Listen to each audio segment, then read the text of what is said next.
하나님의 말씀은 마태복음 10장 16절로 25절입니다. 제가 맡드리겠습니다.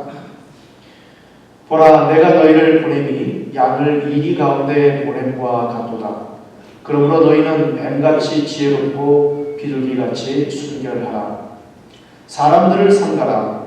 저희가 너희를 공회에 넘겨주겠고 저희 회당에서 채찍질하리라. 또 너희가 나를 인하여 총독들과 임금들 앞에 끌려가리니 이는 저희와 이방인들에게 증거가 되게 하려 하심이라. 너희를 넘겨줄 때에 어떻게 또는 무엇을 말할까 염려치 말라. 그때에 무슨 말을 할 것을 주시리니 말하는 이가 너희가 아니라 너희 속에서 말씀하시는 자 곧 너희 아버지의 성령이시니라. 장차 형제가 형제를 아비가 자식을 죽는데 내어주며 자식들이 부모를 대적하여 죽게 하리라. 또 너희가 내 이름을 인하여 모든 사람에게 미움을 받을 것이나 나중까지 견디는 자는 구원을 얻으리라. 이 동네에서 너희를 핍박하거든 저 동네로 피하라. 내가 진실로 너희에게 이르노니 이스라엘의 모든 동네를 다 다니지 못하여서 인자가 오리라. 아멘. 이것은 하나님의 말씀입니다. 주시기 바랍니다.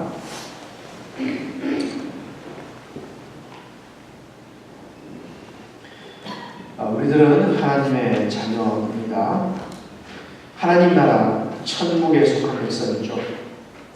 그런데도 우리가 하나님의 자녀고 또 우리가 천국에 속해 있는데도 우리는 완성된 천국에 도달하지 않았습니다. 우리는 여전히 악한 사탄이 지배하는 이 세상에 살아가고 있습니다. 천국에 있지만 동시에 사탄의 왕국에 있습니다. 우리는 사탄의 나라에서 천국 시민으로 살아갑니다. 바로 이것이 어렵습니다. 이 점이 어렵습니다. 사탄의 나라에서 사탄의 백성으로 살거나 아니면 완전한 천국에서 천국 시민으로 살거나 이 둘 중에 하나로 살게 되면 그리 어렵지 않습니다. 왜냐하면 일관성을 유지하면서 살면 되니까요. 사탄의 나라에서 사탄의 백성으로 살기 위해서는 온갖 악을 행하며 살면 됩니다. 온전한 천국에서 온전한 천국 시민으로 사는 것은 온전한 거룩함으로 살면 되죠. 그런데 우리는요, 사탄의 나라에서 천국 시민으로 살아갑니다. 그래서 어렵습니다. 이런 삶을 살아야 하는 우리에게 이 삶에 있어서 중요한 그 원리가 한 가지 있는데요. 이 원리를 오늘 본문에서 주님께서 말씀해 주십니다. 바로 지혜롭게 그리고 순결하게 살라는 것입니다. 오늘 본문의 배경은요, 예수님께서 산상복음을 통하여 구원의 길을 가르치시고 신적 능력을 행하여서 병자를 고치고 귀신을 쫓으신 후에 이제는 12 제자를 불러서 예수님이 그동안 하셨던 사역을 맡기십니다. 그래서 제자들을 세상으로 파송합니다. 분명히 12 제자는 신이 났을 것입니다. 예수님은 그동안 산상복음을 통해서 아주 멋진 설교를 하셨죠. 수많은 사람들이 와, 저런 권위 있는 말씀을 처음 들어본다 라고 칭찬했습니다. 또한 예수님께서는 능력을 발휘해서요, 병자를 말씀으로 고치고 또 능력으로 귀신을 쫓아내고 자연을 풍랑을 잠잠케 하셨습니다. 그래서 수많은 무리가 예수님을 따릅니다. 이 수많은 무리들 중에서 이 12명이 그 수많은 무리의 그 경쟁률을 뚫고서 드디어 합격한 것입니다. 예수님의 제자로 된 것입니다. 여러분, 이 경쟁률이 얼마큼 높았을까요? 이 높은 그 대학교 경쟁률보다 훨씬 더 높았던 것입니다. 수많은 무리 중에서 12명만이 뽑힌 거예요. 이 얼마나 신나는 일입니까? 예수님께서는 또한 이들에게 능력을 주셔서 가서 천국 복음을 전파하고 귀신을 내쫓고 병자를 고치라라고 말씀하셨죠. 그러니 얼마나 신이 났겠습니까?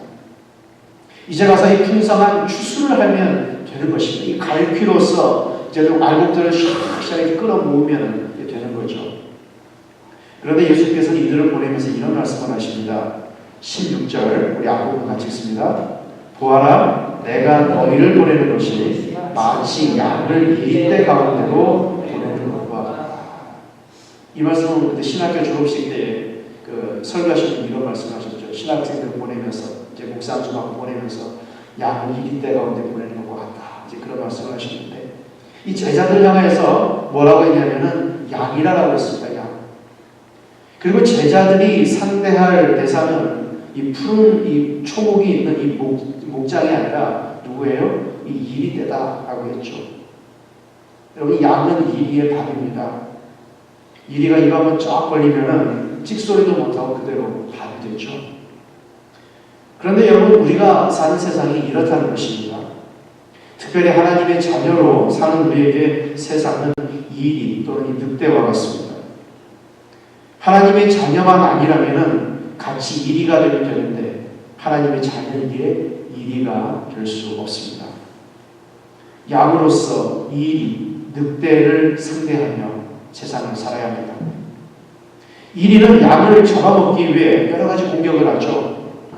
이리 때의 구체적인 공격의 내용이 17절부터 나오는데요. 우리 17절, 18절 같이 읽어볼까요? 사람들을 조심하여라. 그들이 너희를 걱정에 넘겨주고 그들의 배당에서 매질을 할 것이다. 또 너희는 나 때문에 총독들과 임금들 앞에 끌려나가서 그들과 이방 사람 앞에서 증언할 것이다. 이리 늑대가 양을 잡아먹으려고 하듯이 핍박하듯이 그리스도인들을 이 세상이 핍박합니다. 그런데 이 핍박은 단지 핍박으로만 끝나지 않습니다. 이 핍박에 아주 중요한 하나님의 섭리가 있는데요. 하나님께서는 이 핍박이라는 악을 사용해서 어떤 선을 이루시는데 그 선이 어떤 선이냐면은 바로 이 증언이라는 선을 이루십니다. 유대인들은 그리스도인을 이제 로마 관원에게 넘겨주기까지 하면서 핍박을 것입니다. 그러면 로마 관원들은 이방인들이죠. 이들은 예수님의 제자들을 신문할 것입니다. 너희는 무슨 잘못을 해서 이렇게 끌려왔느냐? 도대체 너희가 말하는 그것이 무엇이냐? 너희는 무엇을 믿느냐? 그러면 어떻게 하겠습니까? 제자들은 자연스럽게 이방인 로마 관원에게 천국 복음을 증언할 수 있는 기회가 생기는 거죠. 한번 증언해 보아라. 복음 전파를 나 듣기 싫어 이게 아니라 그래 무슨 내용이야? 뭘 원하는 거야? 무슨 말을 하고 싶은 거야? 말해봐 라고 하니까 그들은 이방인 관원 앞에서 천국 복음을 증언할 수 있는 것입니다. 즉 전도를 할 수 있는 기회가 된다는 것이죠. 핍박이 복음을 전달할 기회가 된다는 것입니다. 핍박을 당하면서도 예수를 증거할 때 이방인들은 생각할 것입니다. 왜 기독교인들은 고난을 자처하면서 믿음을 지키는가? 그곳에 도대체 무엇이 있기 때문인가? 그곳에 정말로 진리가 있단 말인가? 그들은 고민하게 될 것입니다. 이러한 고민 가운데 하나님께서 정한 사람은 깨닫고 구원받을 수 있습니다. 또 한 가지는 이 증언을 통하여서 이방인들에게 심판을 내릴 수 있는 합당한 증거가 되기 때문입니다. 신자가 이방인들 앞에서 핍박당하는 것을 본 이방인들이 예수님을 거절하고 나중에 하나님의 심판대 앞에 섰을 때에 저희가 핑계치 못하게 하기 위함입니다. 신자의 목숨과 눈물과 고통이 그들에게 복음을 전달했다는 증거가 되기 때문이죠. 이렇게 핍박을 하나님께서 증거라고 하는 이 선한 도구로 사용하십니다. 제자들이 이렇게 증인으로서 예수님을 증거할 때 하나님께서는 도와주시겠다라고 말씀하십니다. 19절, 20절 같이 있습니다. 사람들이 너희를 관가에 넘겨줄 때 어떻게 말할까 또는 무엇을 말할까 하고 걱정하지 말아라. 너희가 무슨 말을 해야 할지 그때의 지시를 받을 것이다. 말하는 이는 너희가 아니라 너희 안에서 말씀하시는 아버지의 영이시다. 이 말은 제자들이 증언할 때에 하나님께서 성령으로 도와주신다는 약속입니다. 그렇다고 해서 이 말은 말씀을 준비할 필요가 전혀 없다는 의미는 아닙니다. 아무 준비도 하지 말고 그냥 무조건 가서 얘기만 해라. 이러한 의미가 아닙니다. 복음 사역에 대한 준비를 게을리 하라는 말이 아닙니다. 어떤 사람은 그저 아무것도 하지 않고 그저 기도만 열심히 하면은 어떤 직통 계시 같은 것을 받아서 말이 술술 잘 나온다고 생각하는 사람도 있습니다. 저도 옛날에는 이 평신도 시절에 설교자들이 목사님들이 이렇게 강대상에 설교할 때에 강단에만 서면 그냥 입에서 말이 줄줄 나오는 줄 알았습니다. 그 순간에 직통 계시를 받는 줄 정말로 그렇게 생각을 했었습니다.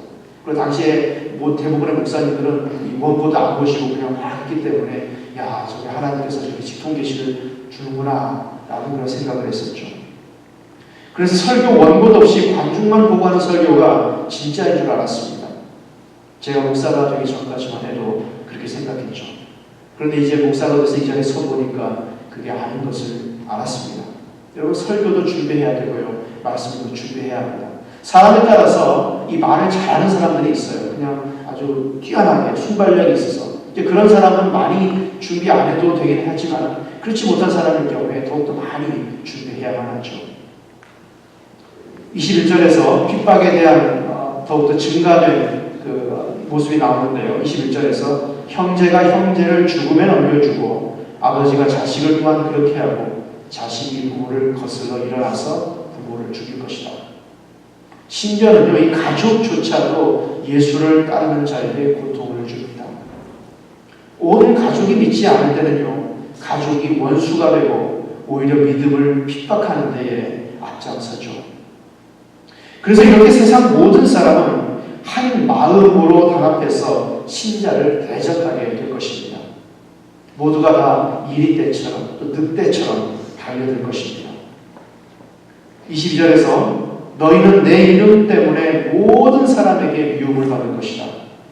그러나 끝까지 견디는 사람은 구원을 얻을 것이다. 세상 모든 사람이 달려들어서 믿는 사람을 핍박하고 괴롭히고 또 능멸하지만은 그래도 끝까지 견디는 자는 무엇을 받아요? 구원을 받을 것이다. 끝까지 견디는 자가 구원을 받는다. 이게 무슨 말입니까? 우리가 흔히 생각하는 은혜로 구원이라는 말과 상충되는 것 같습니다. 이 말은요, 끝까지 견디는 자는 구원을 받는다. 이 말은 구원을 인간의 관점에서 해석한 말입니다. 구원은 하나님의 은혜로 받습니다. 하나님께서는 인간에게 있는 어떤 선함이나 우리 인간에게 있는 어떠한 좋은 것 때문에 구원하신 것이 아니라 하나님의 선한 뜻으로 은혜를 베푸십니다. 그 선함은 우리 인간에게서 찾을 수 없고요, 오로지 하나님에게서만 찾을 수 있는 것입니다.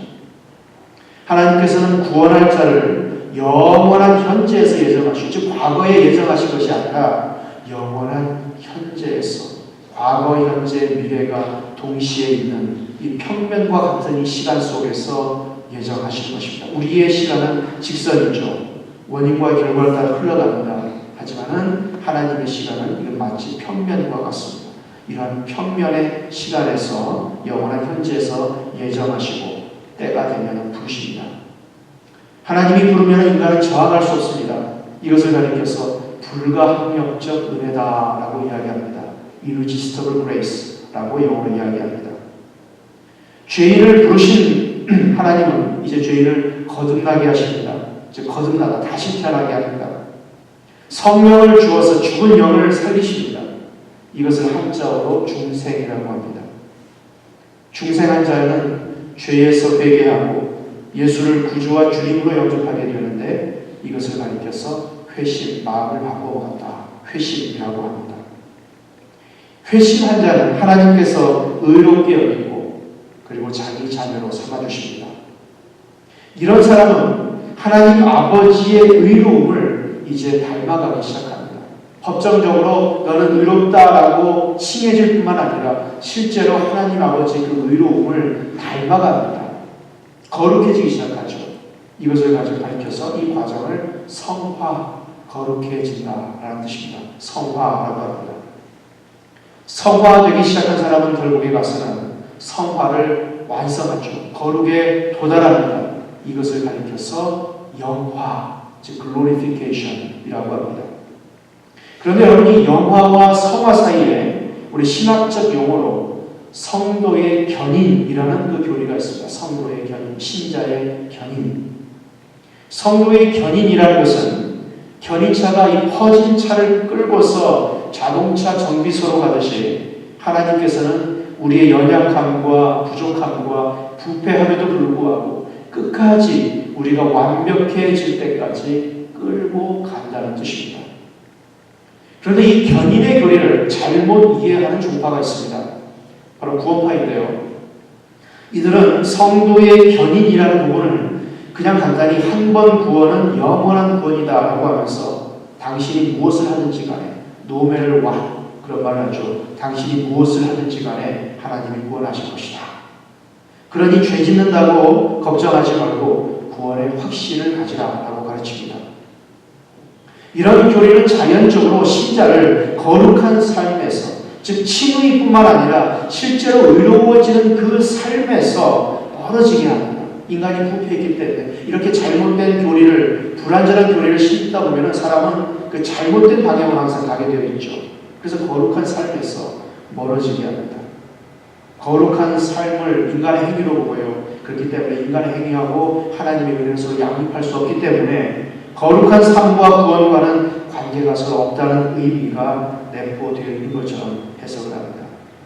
기독교인의 도덕성을 무시하는 결과로 이어지죠. 그런데 여러분, 이 성도의 견인, 이 신자의 견인이라는 교리는 이런 뜻이 전혀 아닙니다. 한 번 구원은 영원한 구원이라는 의미가 아니라 정말로 구원받은 자는 끝까지 견뎌낸다는 뜻입니다. 이게 신자의 견인입니다. 정말로 구원받은 자는 끝까지 견뎌낸다. 그래서 구원을 완성한다는 거죠. 구원의 완성은 무엇입니까? 영화입니다. 영화. 완전한 거룩함에 도달하는 이 인격체가 되는 것이 구원이죠. 죽어서 천당 가서 가는 것은 끝, 이게 아니라 완전한 거룩에 도달하는 그 인격체, 지정의를 포함한 육신까지도, 우리 육체까지도 완전한 거룩에 도달하는 것, 이것이 영화예요. 이것이 구원입니다. 진정한 하나님의 자녀는 결국 여기에 도달한다는 것입니다. 여기에 도달하기 위해서는요, 여러분, 수많은 어려움이 있습니다. 먼저 외부로부터 오는 그 핍박이 있습니다. 주위 사람들로부터 오는 그 유혹이 있습니다. 세상에서 오는 유혹과 공격이 있죠. 또한 1세기 그리스도인들처럼 정부와 사회로부터 오는 핍박이 있습니다. 목숨을 내놓아야 하는 상황까지도 가야 합니다. 사자밥이 되어야 할 수도 있습니다. 그런데 이런 많은 어려움을 인내로 견뎌낸다는 것입니다. 그래서 어디에 도달해요? 영화에 도달합니다. 단지 죽어서 천당 가는 것으로 끝나지 않고 완전한 거룩함에 도달하는 거죠.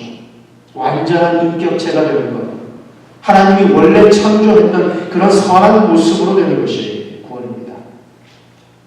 이런 완성에 도달하기 위해서는 외부의 어려움뿐만 아니라 내부의 어려움도 견뎌내야 합니다.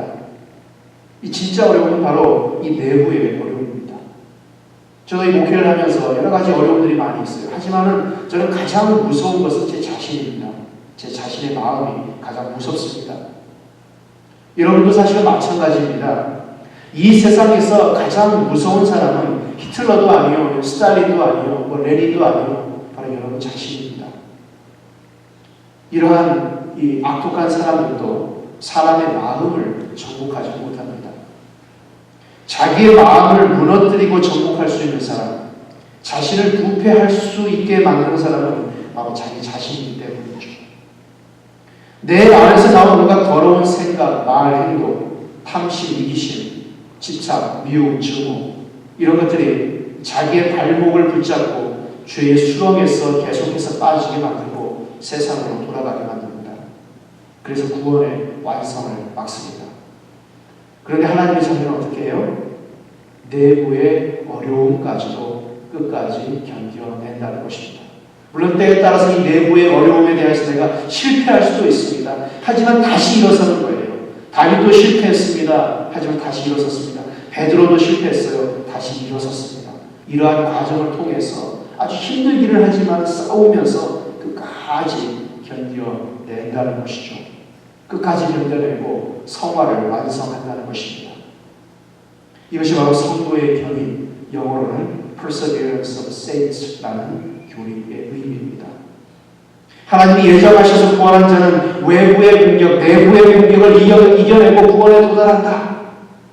그런데 이것을요, 바로 인간의 관점에서 바라보면 끝까지 견디는 자가 구원을 얻는 것이 됩니다. 왜냐하면요, 인간은 미래의 일을 알 수 없기 때문이죠. 시간 안에서 살아가지, 시간을 초월하여 영원한 현지에서 이 사건을 바라보지 않기 때문입니다. 결국 우리 신자의 입장에서는 끝까지 견뎌내는 것이고, 하나님의 입장에서는 하나님의 백성은 끝까지 견뎌낸다는 것입니다. 예수님이 말씀하신 요점은 너희 믿는 자에게는 험난할 것이다. 그렇기 때문에 마음을 단단히 하고 끝까지 견뎌내라 라는 것입니다. 그런데 끝까지 견뎌낼 때에 중요한 그 요령이 있습니다. 그 요령을 말씀해 주시는데 바로 뱀처럼 즐겁게 비둘기처럼 순결하게 라는 그 요령입니다. 세상은 이리 되어갔습니다. 우리 크리스찬을 가만히 두지 않죠. 이런 곳에서 하나님의 자녀로 살아야 합니다. 끝까지 견디며 살아야 합니다. 어떻게 견디며 살아야 할까요? 뱀처럼 즐겁게 비둘기처럼 순결하게 행동하라는 것입니다. 이러한 원리가 끝까지 견디는데 좋은 큰 도움을 주는 원리입니다.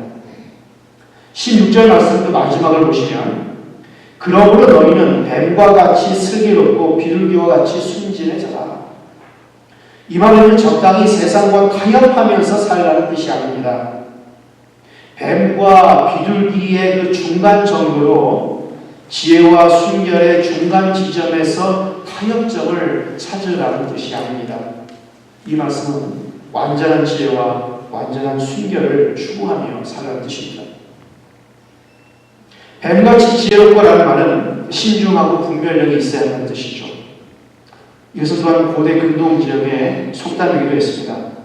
또한 성경에서 뱀은 지혜로운 동물로 묘사됩니다. 이 지혜가 나쁜 쪽으로 쓰이면 강교하다고 보고 좋은 쪽으로 쓰이면 슬기롭다고 하죠. 애국인들의 상형 문자판을 보면 뱀이 지혜의 상징이었음을 알 수 있습니다. 따라서 예수님이 제자들 향해 뱀과 같이 지혜로우라는 것은 신중한 분별력으로 위험에서 벗어나라는 뜻입니다. 세상은 사단이 지배하고 사단은 위험하죠. 우리가 살기 너무 위험한 곳입니다. 그래서 이 위험을 어떻게 해요? 벗어나라. 뱀처럼 지혜롭게 피하라 그런 뜻입니다. 뱀이 징그럽긴 하지만 자기가 참 위험을 능란하고 신속하게 빠져나가는 아주 기묘한 동물입니다. 이런 면에서 뱀을 당할 동물이 없습니다. 따라서 예수님께서 이 뱀과 같이 생명을 노리고 쫓아오는 원수의 계교에서 벗어나라고 말씀합니다. 여러분, 무슬림 지역 한 북판에서 십자가 들고서 예수 천당 불신족 외치다가 돌에 맞아 죽는 것이 과연 이게 순교일까요? 진정한 자랑스러운, 물론 순교는 순교죠. 그런데 자랑스러운 순교일까요? 지혜로운 순교일까요? 사실 이런 식으로 이 선교 전략을 세우는 그 단체가 있습니다. 지금도 이 미국, 한국에서 아주 말썽을 피우는 그런 단체인데요. 제가 말은 안 하겠습니다만. 그런데 이 단체는요, 비성경적입니다. 목숨을 함부로 생각해서는 안 됩니다. 복음 전도자를 죽이겠다고 들리면 어떻게 해야 돼요? 얼른 그 자리에서 피해서 도망가야 합니다. 좀 더 길게 살아남아서 더 많은 사람에게 전도해야죠. 여러분이 목숨은 소중한 것이고요. 목숨은 가장 값질 때에 그때 태워야 하는 것입니다. 그냥 쓸데없는 데에 태워서는 안 됩니다. 여러분, 예수님께서도요, 말씀 전파하실 때마다 바리새인과 유대 종교 지도자들을 죽이려고 했습니다. 그때 예수님께서 그래 죽여라, 나 이제 순교하겠다 라고 했습니다. 그렇지 않죠. 예수님께서 그때마다 도망가셨습니다. 하나님이 정한 목표를 이루기 전까지 예수님의 목숨은 맨 마지막 그 십자가상에서 장렬하게 죽으셔야 했던 그 목표가 있기 때문에 그 목표를 향해 끝까지 피해 다니셨습니다. 그래서 마찬가지로 본문 23절에서 뭐라고 해요? 우리 앞부분 같이 읽어볼까요? 이 고울에서 너희를 박해하거든 저 고울로 피하여라. 즉 뱀처럼 얼른 피하라는 것입니다. 물론 사방팔방이 다 막혀서 목숨을 이제 내놓아야 할 때가 있습니다. 그때는 당당하게 순교할 수도 있습니다. 그러나 그 전까지는 뱀처럼 지혜롭게 살아야 하고요. 뱀처럼 지혜롭게 선교해야 합니다. 그런데요, 뱀처럼 지혜롭게만 살아서는 안 됩니다. 지혜에 순결함이 없다면 이 지혜는 단지 교활함으로 타락합니다. 성경에서 이 지혜라는 단어는요, 어디에 나오냐면 맨 처음 나온 곳이 바로 창세기 3장 1절입니다. 우리 같이 읽어보겠습니다. 뱀은 주 하나님이 만드신 모든 들짐승 가운데서 가장 강교하였다. 마태복음에서 뱀같이 지혜롭다라고 할 때의 헬라어 단어는 프로니모스라는 이 단어인데요. 이 단어는 창세기의 헬라어판이 72년에서 이 뱀이 가장 강교하더라라고 할 때에 쓰던 바로 그 단어입니다. 70년이라는 것은 구약 성경을 그리스어로 번역한 성경책을 말합니다. 즉 구약 성경은 히브리어로 되어 있는데 헬라어로 번역할 때에 이 단어를 프로니모스라는 이 단어로 번역을 했습니다. 우리말로는 이 단어를 간교하다라고 번역했지만 히브리 말에는요, 간교한 것과 지혜로운 것이 한 단어입니다. 두 단어가 아니라 한 단어. 우리나라에는 두 가지의 말로 있지만 한 단어입니다. 그런데 뱀에 대한 나쁜 감정이 담겨서 부정적인 의미로 이 부분을 간교하다라고 했지만 히브리어 아룸이라는 말은 원래는 좋은 의미로 사용될 수도 있고 또 나쁜 의미로 사용될 수도 있는 단어입니다. 지혜롭다라고 번역해야 되고 또 간교하다고 번역해도 되는 단어라는 말씀입니다. 우리 잠언서 12장 23절 같이 읽습니다. 슬기로운 사람은 지식을 감추어 두어도 미련한 사람의 마음은 어리석음을 접한다. 여기 슬기로운 자로 번역된 단어가 욥기에서는 이 같은 단어인데요. 욥기에서는 부정적인 단어로 번역됩니다. 슬기로운 단어로 번역된 이것이 히브리 창세기 3장 1절에 나오는 간교하다와 같은 단어이고요. 또 욥기서 5장 12절을 보겠습니다. 간교한 사람의 계획을 꺾으시어 그 일을 이루지 못하게 하신다. 여기서는 이 같은 단어가 간교하게로 번역되었습니다. 즉 이 단어의 용례를 통해서 우리는요, 지혜라는 것이 양면성을 가지고 있다는 것을 알 수 있습니다. 히브리적 사고방식에는 이러한 것들이 많이 있습니다. 하나님께서는 모든 것을 선하고 아름답게 지으셨습니다. 이 세상에 있는 그 모든 피조물들 중에서 악한 것은 하나도 없습니다. 여러분, 독사가 악해요? 킹코브라가 악한 동물입니까? 성경 말씀 잘못 해석하는 친구들은 뱀만 보면 머리 말고 죽이려고 했는데 그렇지 않습니다. 이 세상에 있는 그 모든 것 중에서 본질적으로 악한 것은 아무것도 없습니다. 문제는 어떻게 사용하느냐에 따라 달라지죠. 그것을 선하게 사용하면 그것은 빛나는 보석과 같이 됩니다. 문제는 그것을 악하게 사용하기 때문에 악하게 된다는 것이죠. 말하자면 가장 빛나는 보석일수록 타락하면 가장 악한 것이 됩니다. 지혜도 역시 그렇습니다. 뱀에게 주어진 지혜는 원래부터 썩은 지혜가 아니었습니다. 뱀에게 주어진 지혜는 간교함이 아니었습니다. 문제는 그것이 하나님을 대적하는 데 사용되었다는 데 있습니다. 지혜라는 것은 하나님의 편에서 사용될 때에 아름다운 것이지만 반대로 하나님을 대적하는 편에 설 때는 썩은 지혜, 곧 간교함이 됩니다. 썩은 지혜가 되지 않기 위해서는 순결함으로 이 지혜를 감싸야 합니다. 비둘기같이 순결하라고 했는데요. 이 말은 부패한 것에 혼합되지 않으며 오염되지 않는 순수한 상태를 가리킵니다. 그런데 여러분, 이 순결에도요, 양면성이 있습니다.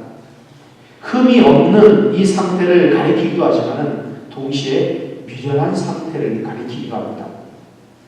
비둘기는 평화와 순결의 상징이지만 동시에 미련한 동물로 성경에 나옵니다. 호세아서 7장 11절 같이 읽습니다. 에브라임은 어리석고 줏대 없는 비둘기이다. 이집트를 보고 도와달라고 호소하더니 어느새 아시리아에게 달려갔다. 줏대 없는 비둘기이다. 즉 어리석다는 뜻입니다. 순결이 지혜와 결합되지 않으면 어리석음과 무지로 전락하고 맙니다.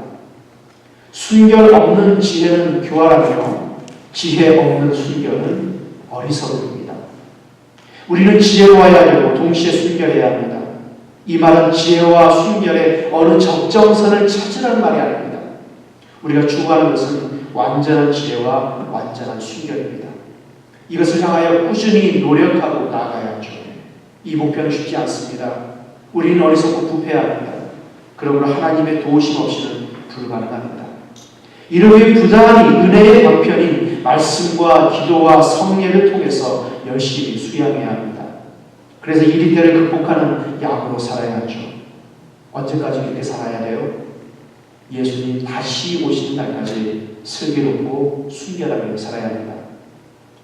본문 23절 후반부를 보시면 내가 진정으로 너희에게 말한다.